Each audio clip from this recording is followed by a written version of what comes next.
J'ai eu l'occasion de commenter ici une très belle dégustation de Chambol-les-Cras du domaine Roumier. Alors, le même organisateur, Théodore, nous a concocté une superbe dégustation autour des vins du Clos Rougeard. Alors, époque des années 90. Donc là, on est encore avec les frères Foucault, bien avant le décès de l'un d'eux et la cession de ce magnifique domaine de Saumur-Champigny, qui a élevé, je pense, de Saumur-Champigny et les Saumur blancs à un niveau de classe et d'élégance qu'on a du mal à trouver ailleurs, très franchement, en tout cas sur cette appellation.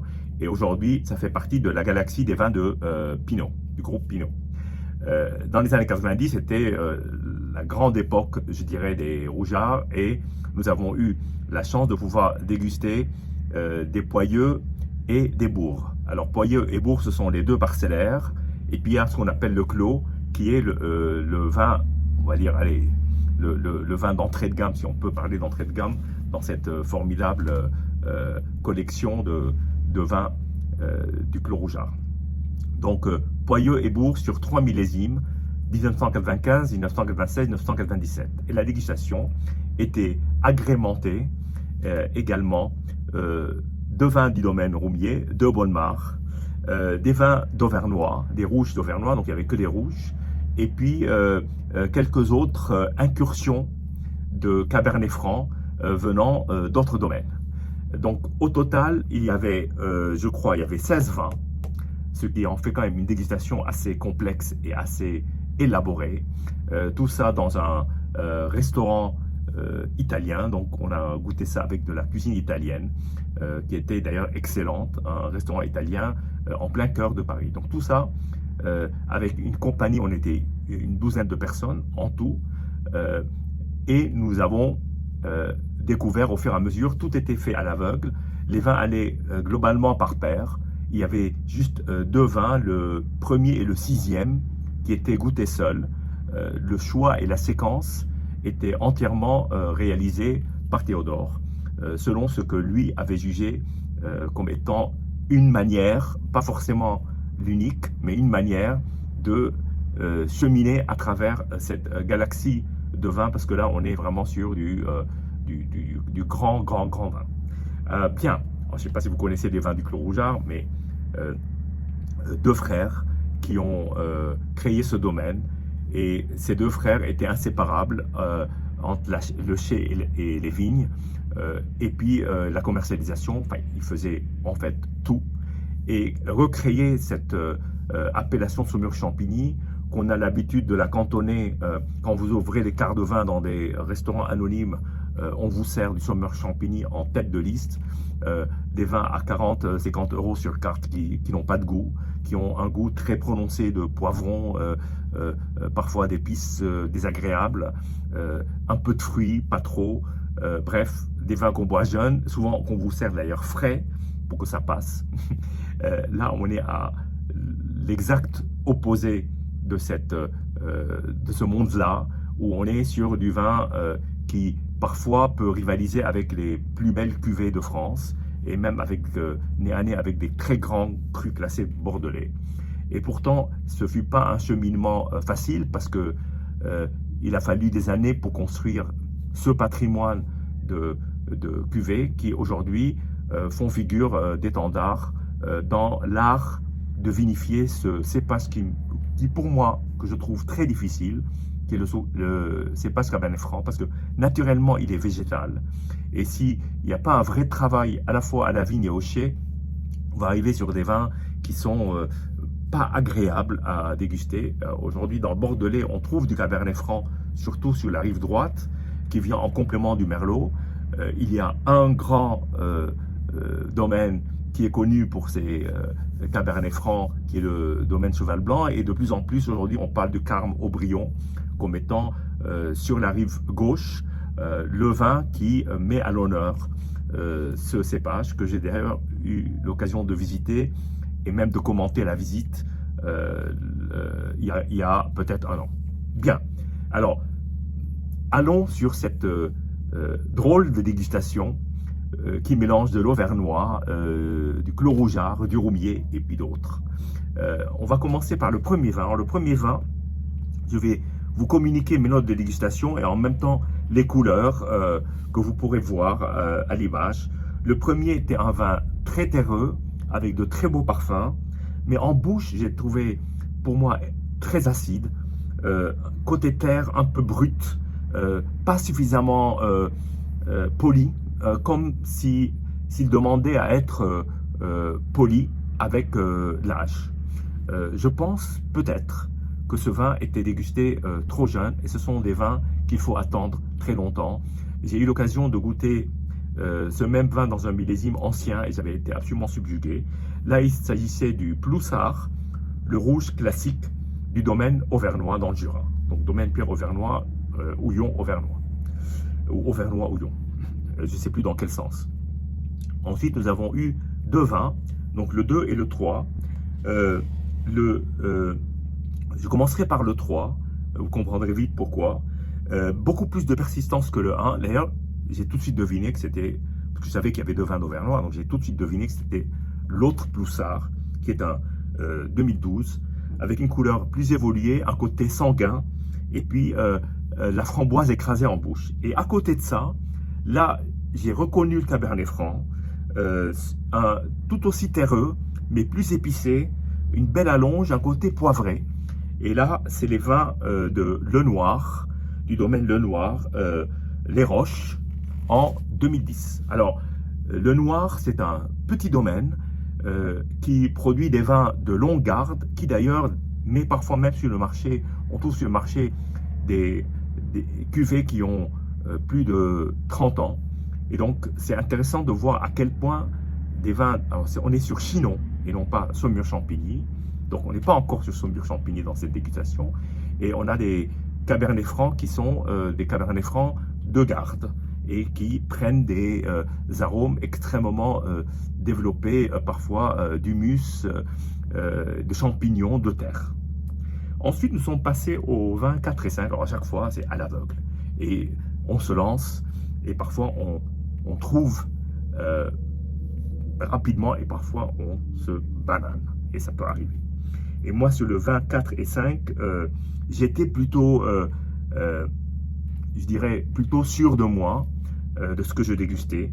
Le 4, c'est un vin hyper floral, parfumé, avec des senteurs absolument superbes, de la marmelade, de l'orange, des fruits confits. Alors là, effectivement, on peut penser plus au Pinot Noir. C'était de Claude Lamaréchal 2008 du domaine Munier.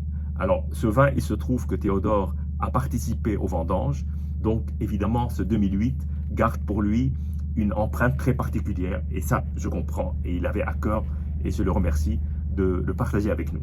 Et à côté de ça, nous avons goûté un vin qui avait une attaque assez fraîche, qui avait un côté éthanol, de l'astringence. Il était franchement peu aimable, mais c'était un vin qui ne vous laisse pas indifférent, bien entendu.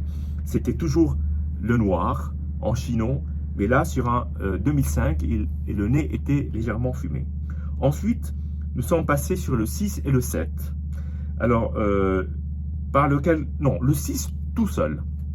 Et le 6 tout seul, alors, dépôt, couleur claire, très claire, orangé, un vin qui avait l'air d'être quand même bien évolué. Alors, je me suis dit, c'est peut-être un vieux le noir. Pourquoi pas? Non, c'était un Pulsar du domaine Aviette en 1989. Pinot Noir, donc je n'y attendais pas du tout son âge, pas sur la robe mais en bouche, très traditionnel, mais extrêmement bien équilibré, et un côté compoté. Il avait une vigueur et une intensité qui étaient assez impressionnantes. Ensuite, nous sommes passés au 7 et 8, donc là on est revenu à des vins par paire. Et là c'était plus facile, donc un pair-pair. Et le 7, pour moi, c'était un Cabernet Franc, il n'y a pas de doute. Très belle attaque, une assez belle astringence. Et là, nous étions sur un Poyeux 95. Et en face de ce vin, le 8e vin, le vin numéro 8, pour moi, c'était Pinot. Il y avait une acidité, il y avait de beaux tanins, mais je partais en fait sur un Pinot Noir. Pas du tout. Cabernet Franc, Bourg 1995. Comme quoi, d'abord, on peut se tromper, nul n'est infaillible, on apprend tout le temps, mais aussi que sur des vieux Cabernet Franc, on n'a peut-être pas forcément tout le temps les marqueurs qu'on attend. Et là, j'ai cru imaginer que j'étais face à un vin de Bourgogne. Voilà. Et je trouve quand même ce jeu-là est un jeu qui, si tout est du Cabernet Franc, ça aurait été peut-être plus facile. Ensuite, les vins 9 et 10, vous voyez, on a déjà dépassé la moitié de la dégustation. Et là, nous avions deux vins, l'un à côté de l'autre, l'un dont la robe était évoluée, une belle rondeur, un côté charbon, curieux, avec une brillance en bouche. Et en face de ça, un autre vin qui, lui, avait une attaque très belle, une rondeur, des tanins et de la vigueur. Alors, ces deux vins, le 9 et le 10, c'était des poyeux 97, puis 96, donc deux Cabernet Franc. Ensuite, nous sommes passés au 11 et au 12. Alors, le 11, nette violette, j'avais l'impression de plonger dans un pomerol, comme un vieux château sertant. Et en fait, c'était un Bourg 1997.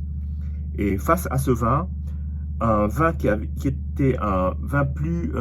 alors là, j'ai reconnu le Pinot Noir, un vin plus rond, plus soyeux, avec un toucher de bouche qui est différent, un côté un peu plus floral. Et là, c'était Bonnemar de Roumier 2007. Ensuite, nous sommes passés aux vins 13 et 14. Alors, le 13, couleur évoluée, pourtour orangé, une assez belle acidité, un nez puissant, rose, rocheux en bouche, Bonnemar 2008. Et le 14, énorme. Alors, j'ai mis énorme. Je ne peux même pas vous dire ce que j'ai ressenti, tellement c'était assez plein, assez parfumé. Il avait tout pour lui. C'est un vin, on dirait presque parfait. Ce sera le vin de la soirée pour moi. Le Bourg 1996 du Clos Rougeard. Ensuite, nous avons fini avec deux vins qui étaient à la fin. Alors, c'est toujours un choix de décider d'une certaine séquence. Il y avait deux vins, deux Cabernet Franc. Le premier qui était un vin, je dirais, le plus poétique peut-être de tout ce qu'on a goûté, un plus évocateur, des aromatiques qui sont parfois imperceptibles, qu'on peut à peine palper ou toucher, une assez belle rondeur, un côté un peu moiré. C'était Joguet, Claude Gadiotri 1989, et en face de ça, un vin, alors un ovni, par rapport au reste de la dégustation. Alors, on s'accrochait pour savoir si c'était Cabernet Franc, Pinot Noir, difficile, vraisemblablement pas un vin du Jura. Eh bien, pas du tout, on n'y était pas. C'était le Château Fortia, en Châteauneuf-du-Pape, 1918, grande année, Grenache, Syrah, Mourvèdre. Et là-dessus, nous avons conclu cette magnifique dégustation. Là, le jour commence à disparaître. C'est peut-être le moment de faire justement ces conclusions, parce que c'était en soirée. C'est un moment particulier quand vous dégustez tous ces vins et que vous êtes tout le temps remis en cause, remis en question, parce que 3 cépages, 6 domaines, des cultures différentes, des vins comme le Aviette qui était très traditionnel, des vins qui sont un peu plus modernes. Le Clos Rougeard, c'est des vins de la modernité éternelle. Et puis à côté de ça, évidemment, une nouvelle manière de faire les vins, qui sont les vins du domaine auvergnat, avec des cépages entre le Cabernet Franc, le Ploussard, le Pinot Noir, tout cela harmonieusement présenté, proposé à l'aveugle, avec humilité, et puis une soirée avec des passionnés, comme souvent, et le vin qui nous lie. Voilà, je vous dis, maintenant que la lumière disparaît, c'est un moment particulier que j'ai partagé avec des amis et que j'ai partagé avec vous, et j'espère que cette petite session de compte-rendu vous aura plu, et je vous dis santé et à bientôt.